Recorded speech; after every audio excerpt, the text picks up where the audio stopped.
Mastering modal verbs in reported speech.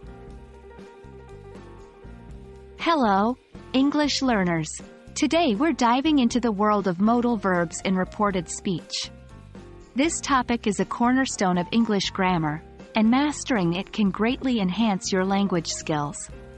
Don't worry if it seems challenging at first. With practice, you'll get the hang of it.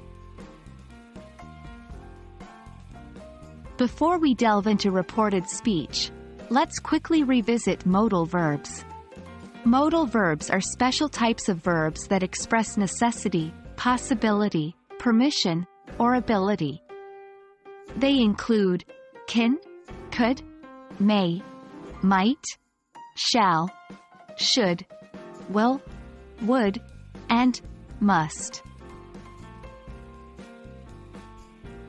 Now that we're clear about modal verbs, let's move on to reported speech.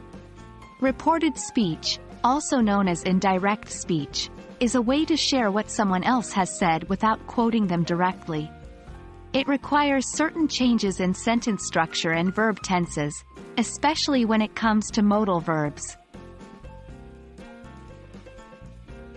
This is where things get interesting.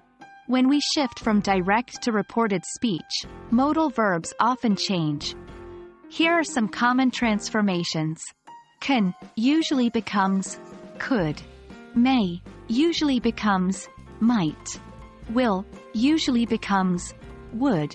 Shall usually becomes should. Here's an example. Direct speech. I can swim. Reported speech. He said that he could swim. However, there are exceptions to this rule.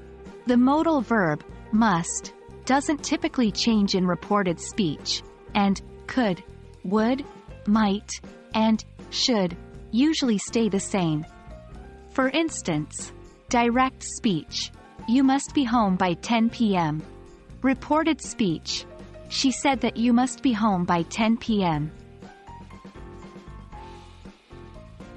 There you have it. A quick tour of modal verbs in reported speech. Remember, the best way to get comfortable with these concepts is to practice, practice, practice. Create your own examples of reported speech using different modal verbs, and soon, it'll become second nature. Happy learning!